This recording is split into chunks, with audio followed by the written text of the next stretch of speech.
Gemperl vient chercher ses perles d'eau douce en Chine. De la production aux ateliers de sélection, comment trouve-t-on la perle rare?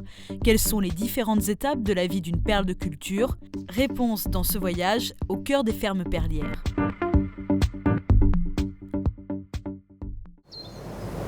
C'est ici, à 3 heures de Shanghai, que la plupart des perles d'eau douce de la planète ont commencé leur vie. 4 à 5 fois par an, à la fin de la récolte, Gemperl fait le voyage chez ses fournisseurs à Juji, des fermes perlières partenaires, une façon pour Arnaud Ponce et sa femme Claire de contrôler à la source la qualité de leurs achats ainsi que leurs coûts.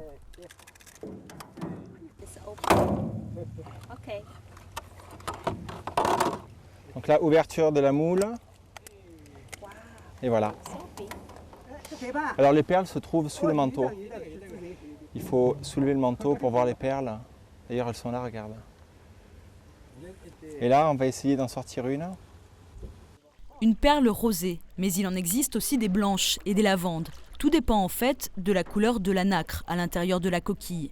Une moule d'élevage comme celle-ci peut produire jusqu'à 50 perles grâce à un processus bien rodé, la nucléation. On coupe cet implant en forme de carré et on l'insère dans la moule qu'on écarte délicatement et l'implant va être inséré sous le manteau de la moule. La moule a un objet irritant, un corps étranger à l'intérieur et donc pour se défendre va produire un mécanisme qui est la sécrétion de nacre. Il faut ensuite attendre 2 à 6 ans pour obtenir une sphère nacrée. Avec l'amélioration des techniques d'élevage, les perles chinoises sont devenues plus rondes, leur nacre plus brillante, mais elles restent différentes d'un coquillage à l'autre. Alors, comment obtient-on des colliers de perles homogènes? Pour obtenir une réponse, nous accompagnons Arnaud Ponce dans cet atelier. Les perles y sont scrupuleusement sélectionnées, selon leur taille d'abord.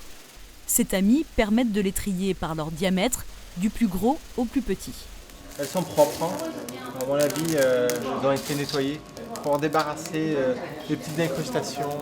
Mais elles n'ont pas été triées par qualité, elles sont encore à un niveau assez brut. C'est ici qu'interviennent les ouvrières perlières pour une sélection affinée. Teinte, forme, qualité de la surface, chacune a sa spécialité et joue le rôle de filtre. Elles apprécient la brillance et la profondeur de la nacre, des étapes qui permettent d'attribuer une note à la perle en fonction de sa qualité globale. Seuls 2% des perles récoltées atteignent la rondeur exigée par les joailliers haut de gamme. Certaines seront mises de côté pour être vendues à l'unité, les autres seront percées puis assemblées en natte. C'est enfin dans l'ambiance feutrée d'un salon de réception qu'Arnaud Ponce va faire son choix. Pour cela, il a emmené un collier de référence. C'est une couleur blanche qui forme un ensemble très homogène. Et puis au niveau du lustre, particulièrement brillant, le lustre est très haut. Et enfin, quelque chose que la maison Gemperl affectionne, c'est le reflet. L'orient, légèrement rosé, qui donne cette petite touche de luxe, petit truc supplémentaire très appréciable.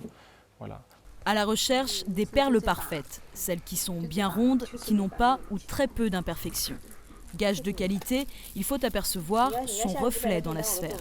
Chaque année, Gemperl achète des milliers de nattes chez les producteurs de Juji, en ayant pris soin de les réserver à l'avance. D'où l'utilité de travailler avec des fournisseurs dans le temps, c'est qu'ils nous connaissent et il n'y a pas de surprise. Quand on vient, ils nous préparent déjà une certaine qualité. Sinon, il faut une journée pour arriver à sélectionner la qualité qu'on désire. Arnaud Ponce repartira avec son stock de perles d'eau douce pour une ultime sélection dans les ateliers de Gemperl. Seules les plus belles seront montées en bijoux de très haute gamme.